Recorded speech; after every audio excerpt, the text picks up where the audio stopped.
Hi, I'm Katie Couric. Welcome to Eye to Eye. Keith Olbermann is gaining ground in the cable news ratings by giving conservative cable TV pundits a nightly slapdown. His nightly countdown is an eclectic blend of anger, silliness, and snarkiness. In a Sunday morning profile, correspondent Susan Spencer discovered Olbermann is deadly serious about shedding the staid tradition of nightly news. I've only been run over 4 times in my life in New York.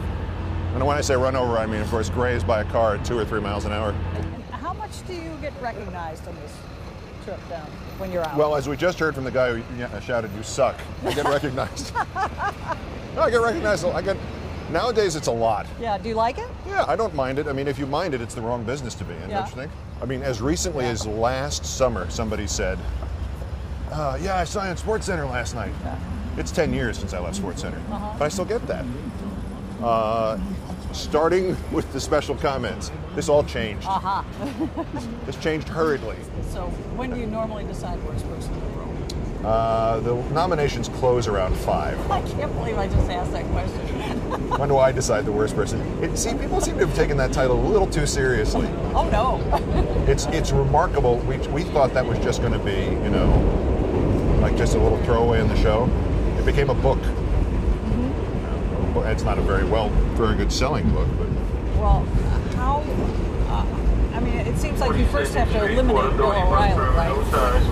Well, we go through to see whether or not he's gotten to his own bar of foppery.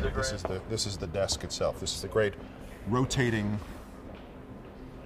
cheddar wheel of news. This business with wadding up the piece of paper. Yeah.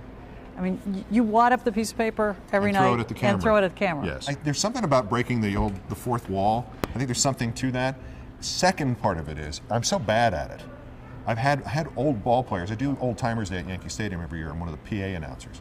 And one of the old Yankees from the 60s, John Blanchard, came up and said, "Yeah, just throw that every night. You never hit the camera." And I said, "You wouldn't keep watching if I hit the camera, would you?" "Hey, you're right." And Gene Michael, who was a hero of mine when I was a kid, was a shortstop of the Yankees, is now an executive, actually took me aside in spring training last year. He says, you could get more control of that if you wad the paper up more tightly. See, do it. Just show me how you're doing it. And he was actually, the former shortstop of the Yankees is giving me tips on how to wad the ball up. And he was right. The tighter I wad it, the more control I have. But you do it to go through the wall so that... Yeah, kind of. There is, to the degree that you don't want to be totally pompous and say, oh, this means this and this means that. Mostly it's just a goof. It's just, I think 10 years ago, the first or second night I did the show, I had 55 minutes and 30 seconds of show. And I had nothing to do for the last 30 seconds. And rather than just sort of sitting there staring at the camera, or throwing to a promo or something, I just picked part of the script up and threw it. I mean, I pick up the whole script in the middle of the show and throw it in the air, too, when I'm in this studio, for the hell of it. It just softens the idea that this is it's a newscast, thank you. But not that you don't want people to take some of it quite seriously. Yeah, but only in the appropriate degree. Yeah.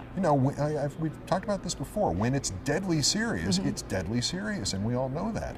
The rest of the time, we're sort of pretending that it's deadly serious. And I like to interrupt that whenever I can.